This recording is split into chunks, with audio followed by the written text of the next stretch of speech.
Eu vou te dar aqui 5 conselhos que eu considero que vão ser importantes. Primeiro conselho é o conselho que Deus deu a Josué, quando ele estava substituindo Moisés e ia enfrentar muitos reis poderosos. Ele estava com medo. 3 vezes em Josué, capítulo 1, Deus disse para Josué: Josué, sê forte e corajoso.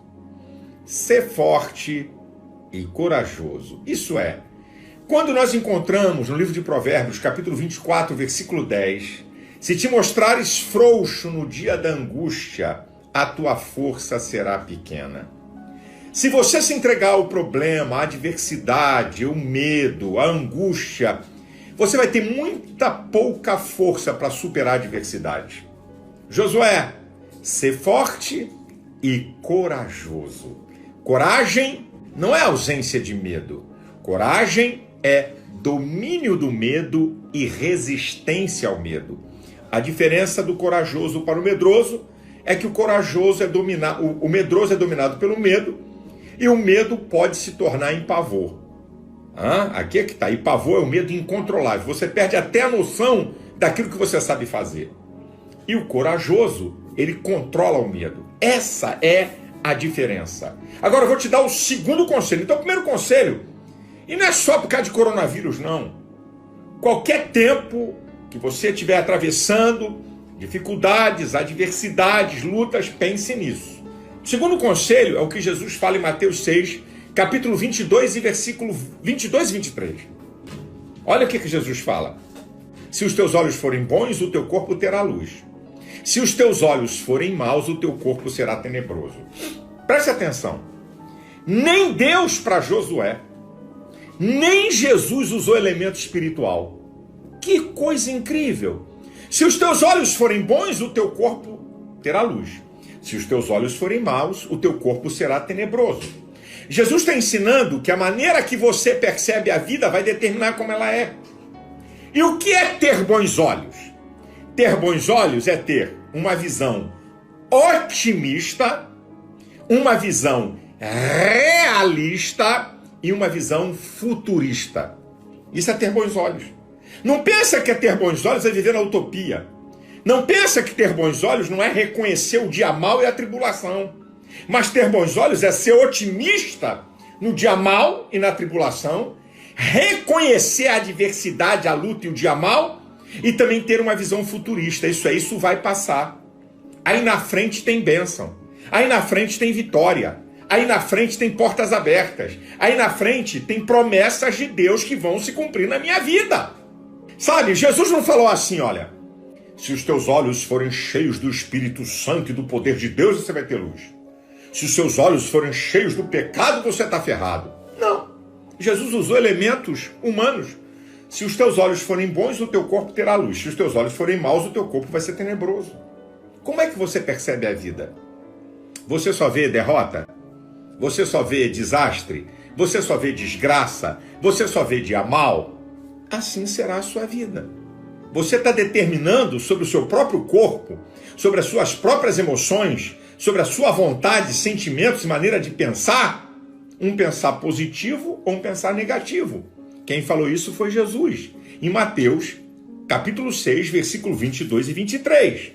O terceiro conselho que eu te dou é um conselho de Davi, no Salmo 27, um salmo muito bonito, versículo 13 e 14, que diz assim: pereceria sem dúvida que não cresce, que veria os bens do Senhor na terra dos viventes. Espera, pois, no Senhor, anímate, Ele fortalecerá o teu coração. Espera, pois, no Senhor. Não é fácil esperar, não é fácil esperar. No dia da tormenta, no dia mau, no dia da adversidade, quando você não vê saída, quando você não vê horizonte, quando você não vê resposta, não é fácil esperar. Mas o Senhor está dizendo para você esperar. Espera, pois, no Senhor e anímate. O ânimo é o agente ativador do ser, que faz uma pessoa ser positiva, acreditar na vitória, lutar por ideais e objetivos, sonhar. Há o ânimo. Então, a espera tem um fator preponderante. A espera tem um fator fundamental, o ânimo, né? Espera, pois, no Senhor e tenha ânimo. Não desista, não se entregue. Existem 3 fatores que estão muito juntos dessa questão de esperar. Esperar com esperança. Isso é, a confiante perseverança no futuro. Esperar com esperança é esperar com confiança. Esperar com paciência. Esperar com paciência é esperar com tranquilidade. E esperar com ânimo é esperar com entusiasmo. Então, eu e você estamos esperando passar o dia mal, estamos esperando vencer uma adversidade, uma luta, seja material, seja emocional, seja espiritual. Coloque essas 3 coisas: esperança, paciência e ânimo. Essas 3 coisas são de fundamental importância para quem quer esperar em Deus. Agora, se você não quer esperar em Deus, quer ser precipitado, quer fazer conforme o curso da opinião dos outros, da tua vontade, do que você está sentindo, então retira essa palavra. Eu estou te dando um conselho para você poder aprender a esperar. Esperar a hora de Deus, esperar a resposta de Deus, esperar a porta se abrir. Aqui estão, né, a receita para você aprender a esperar. Você pode ter certeza que se você colocar essas 3 coisas, elas vão dar certo para você. 4º lugar, eu quero falar uma coisa para você muito importante, que é o 4º conselho que eu te dou, que está em Filipenses capítulo 4, versículo 8. O apóstolo Paulo diz: quanto ao mais, irmãos, tudo que é verdadeiro, tudo que é honesto, tudo que é justo, tudo que é puro, se há alguma virtude, se há algum louvor, nisto pensai. Coloca coisas boas na tua mente. A mente humana decide acreditar naquilo que repetidas vezes lhe é informado. Se você só vê e só ouve o que não presta, a tua mente vai acreditar nisso, meu filho. A mente humana decide acreditar naquilo que repetidas vezes lhe é informado. Ô meu filho, por isso que o salmista no Salmo 101, versículo 3 diz: não porei coisa má diante dos meus olhos. O que você vê, olha, o que você vê leva 0,2 de segundo para chegar na sua mente. Então o que é que você anda vendo? O que é que você anda fazendo, ouvindo? Porque o povo critica tanto, mas não larga Globo lixo. O povo fala tanto e tá lá um monte de gente grudada só comendo comida podre, alimentando a tua mente, alimentando a tua vontade e as tuas emoções com o que não presta, gente. Ah, meu Deus do céu! Ah, meu Jesus, tem misericórdia! Sabe? Tá lá um monte de gente. Aí na tua casa tem alguém vendo Jornal Nacional. Não tô adivinhando, não. Pode ser que alguém diga: pastor, aqui em casa ninguém tá vendo nada. Mas pode ser que tenha, eu estou provando. Falam, metem um pau, reclama, é Globo lixo, não presta, mas estão comendo lixo. O que é que você está botando na tua mente? Você sabia que o que você vai ser daqui a 5 anos depende de 2 coisas? A qualidade dos livros que você vê e os relacionamentos que você construiu. Você sabia disso? O que é que você anda lendo? Claro que o maior livro, o mais fenomenal, o mais fantástico é a Bíblia Sagrada. Mas tem bons livros. O conhecimento você não pode desprezar. E Paulo, ele está fazendo uma conclusão. Olha, no demais, olha, na conclusão, tudo que é honesto, tudo que é verdadeiro, tudo que tem virtude, tudo que tem louvor, tudo que é puro, nisso pensai. No demais, irmãos meus, na conclusão do assunto, esse é um conselho que eu dou para você. Coloca coisas boas diante dos teus ouvidos e dos teus olhos para ir para a tua mente, para que a sua mente seja iluminada por coisas boas. E em 5º lugar, o 5º conselho que eu te dou é o que está em 2 Coríntios, capítulo 5, versículo 7. Nós não andamos por vista, mas por fé. É por fé, não é pelo que a gente vê. Nós temos uma fé que ultrapassa os limites da lógica, do conhecimento humano. A fé faz você crer no incrível, sabe? Ver o impossível. É a fé que faz isso. É a fé, tá? E você receber o extraordinário. É a fé que faz isso. Nós temos um Deus que está acima de tudo, acima de pandemias, acima de problemas. Qual é a fé que você tem? Você está preocupado com a tribulação? Você está preocupado com a adversidade? Você sabia que a matéria mais difícil da escola da vida são as lutas e adversidades, mas só elas que nos fazem crescer? Em 2 Coríntios capítulo 12, a partir do versículo 7, o apóstolo Paulo fala uma coisa interessante. Ele ora a Deus, ele clama a Deus por um espinho na carne. E o Senhor vai responder a Paulo assim: Paulo, a minha graça te basta. A minha graça se aperfeiçoa na fraqueza, na luta, na adversidade. Aí Paulo diz assim: de muita boa vontade me alegrarei nas minhas fraquezas, para que em mim habite o poder de Cristo. Porque sinto prazer nas fraquezas, na necessidade, nas angústias, nas injúrias por amor de Cristo, porque quando eu estou fraco, então eu sou forte. Olha que coisa linda. As lutas, as adversidades, o dia mal, não era para destruir Paulo, era para fortalecer Paulo. E é o mesmo Paulo que em 2 Coríntios, capítulo 4, versículo 17 e 18, diz assim: a nossa leve e momentânea tribulação produz em nós um peso de glória muito excelente, não atentando nós para as coisas que se veem, mas para as que se não veem, porque as que se veem são temporais, as que se não veem são eternas. Você está com teus olhos virados nas coisas visíveis. Querido, receba, aceite esses conselhos.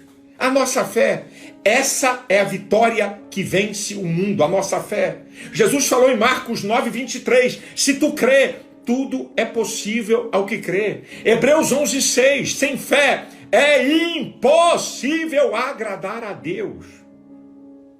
Não tem um outro elemento que te dê acesso a Deus que não seja pela fé. Pode gritar, pode chorar, pode falar o que quiser, tá? Pode falar o que quiser. Não adianta, é a fé. A fé é o instrumento para você chegar a Deus. Então, meu querido, você que está entrando aqui agora, e para você que está ouvindo, eu estou repetindo para afirmar na tua mente. Eu estou dando 5 conselhos para tempos de adversidades, para tempos de lutas e de dia mal. Eu dei aqui 5 conselhos. O primeiro, 2 coisas. Ser corajoso e ser forte. Não se entregue. O segundo, tenha uma boa visão da vida. O terceiro, aprenda a esperar em Deus. Aprenda, espere nele. O quarto, tenha uma visão otimista. Eu estou mudando a ordem, mas são 4, são 5. Tenha uma visão otimista e não pessimista. E quinto, tenha fé. Se você interagir na sua vida com essas 5 coisas, eu tenho certeza que Deus vai te dar vitórias e que você vai viver acima da média e que você vai viver numa outra dimensão e expectativa de vida. Porque, filho, não adianta você reclamar. A murmuração, sabe o que é a murmuração? É uma reclamação descabida contra Deus. Você, quando murmura, você está dizendo que Deus não está sendo Deus suficiente. Então a murmuração deixa Deus indignado.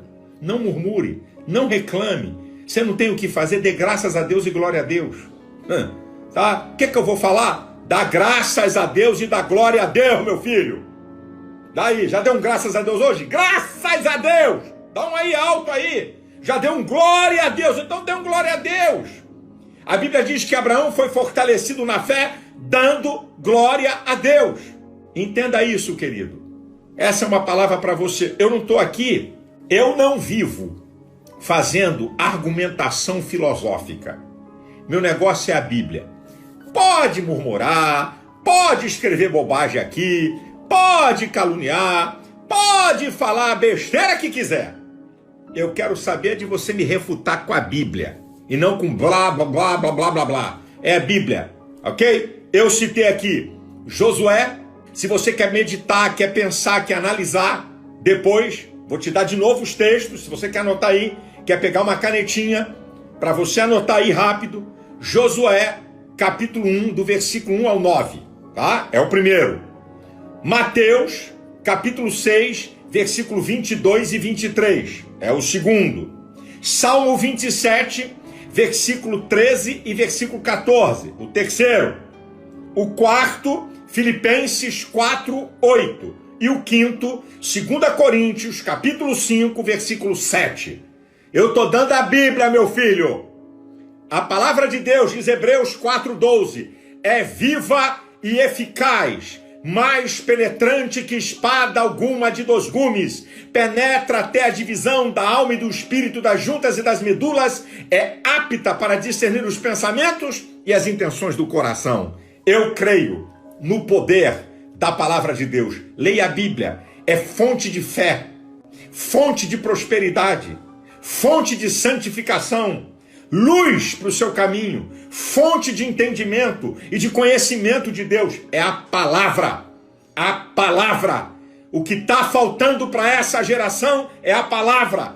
Vivem só de informações de rede social e não querem o conhecimento, porque informação você não processa, você recebe e descarta. Conhecimento, pensar, analisar, inferir, gastar tempo. E a geração de hoje não quer isso. A geração de hoje quer comida pronta. A geração de hoje, sabe, quer tudo prontinho, não quer pagar preço por nada.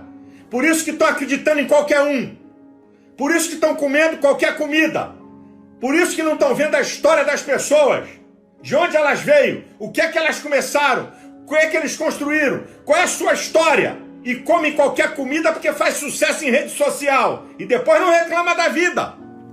É isso aí, meu filho. Depois não reclama da vida. Eu te dei aqui 5 conselhos para em tempos de adversidade e lutas você ser um vencedor. Primeiro, ser forte e corajoso. Segundo, tenha bons olhos. O teu corpo vai ter luz.